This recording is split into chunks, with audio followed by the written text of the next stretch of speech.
All right, today we're diving deep into the pretty intense, uniquely structured world of a South Korean high school. It really is a marathon of learning, and we're going to break down exactly how students power through it, from their school lunches all the way to mandatory nap times. Seriously, just stop and think about that for a second. What if your school day didn't end around 3 p.m., but instead stretched all the way from sunrise until late at night? Well, for a ton of high school students in South Korea, that's not a what if question. It's just their daily life. Okay, so let's check out this roadmap of a typical 16-hour day. Things kick off at 8 a.m. with your normal classes, but the day is far, far from over when that afternoon bell rings. You still got lunch, a nap, dinner, and then hours of self-study all built right into the schedule. The whole thing is designed for one thing: pure academic endurance. So let's unpack this academic marathon. This whole experience is about so much more than just sitting through a few extra lessons. We're talking about a completely immersive educational environment that basically shapes every single waking hour of a teenager's life. Yeah, the school pretty much becomes a student's second home. And the why behind this whole intense structure? Well, it's about optimizing every single possible moment for a single, incredibly high-stakes goal: maximizing study time for the country's hyper-competitive university entrance exams. So, how on earth do you survive a day this long? You're going to need a serious recharge. And that's exactly where the midday break comes in. It's got two key parts that are absolutely crucial for getting students through the long haul, and they might seem pretty unusual to the rest of us. First up, you've got lunch, which is known as gyupsik.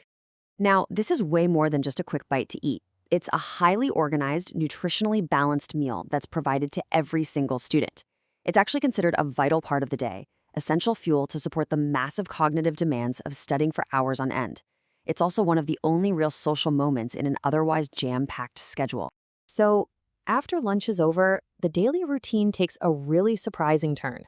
The whole energy of the classroom just shifts. The lights go down, the blinds get drawn, and this intentional quiet just falls over the entire room. Yup, you heard that right. A scheduled and, in a lot of schools, a mandatory nap time for teenagers in high school. I know, it might sound like a dream come true to some of us, but in the context of this 16-hour day, it's actually a strategic necessity.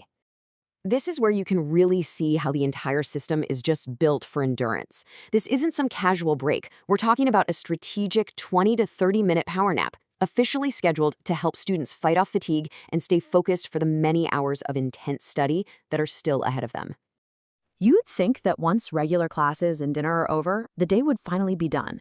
But no, not even close. Now, the second shift begins, and this is a practice known as yaja. Yaja is a core part of the Korean high school experience. The name itself is just a shorter way of saying 야간 자율 학습, which literally translates to evening self-study. And, well, it's pretty much exactly what it sounds like. Picture this. It's about 6 p.m., and students are right back at their desks in their classrooms. But there's no teacher up front giving a lecture. This is just silent, supervised study time, all dedicated to homework, reviewing notes, and prepping for exams. It is the final grueling leg of the daily academic race. So why? Why this incredible intensity? Why is the entire day, the entire system, built this way?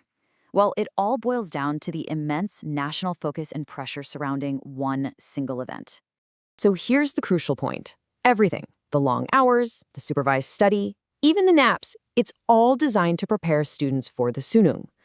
That's the National College Entrance Exam, and a student's score on this one single day can determine which university they get into, which is widely seen as setting the entire course for their career and even their social standing. The stakes just could not be higher. And this chart, wow, it really puts the sheer scale of that academic commitment into perspective. According to OECD data, South Korean high school students spend, on average, around 50 hours a week studying. Now, compare that to the average of about 34 hours for students in other developed countries. That difference is absolutely massive. But as you can probably guess, this kind of relentless grind and all the pressure to succeed, it doesn't come for free. This level of focus takes a really significant toll on the students who are living through it day in and day out. And this one number really brings that cost into sharp focus: 7.3 hours. That's the average amount of sleep a South Korean adolescent gets per night. It's one of the lowest figures in the entire developed world, and it falls way short of the 8 to 10 hours that experts recommend for their health. In the chase for more study time, sleep is almost always the first thing that gets sacrificed. Now, because of all these pressures, this system isn't just accepted as perfect or static. It's actually the subject of a constant, huge national debate in South Korea, with educators, parents, and politicians all trying to figure out how to find a better balance for the next generation. And this right here gets to the absolute core of the tension.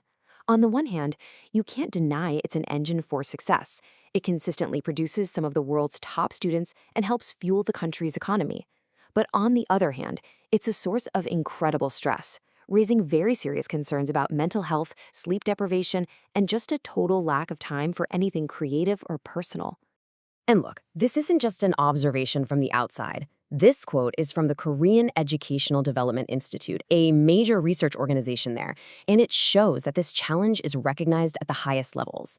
The national conversation is all about how to keep those high academic standards without sacrificing the health and the happiness of the students.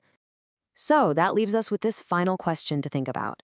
The South Korean educational model, it pushes the absolute limits of academic dedication, and it gets these remarkable results.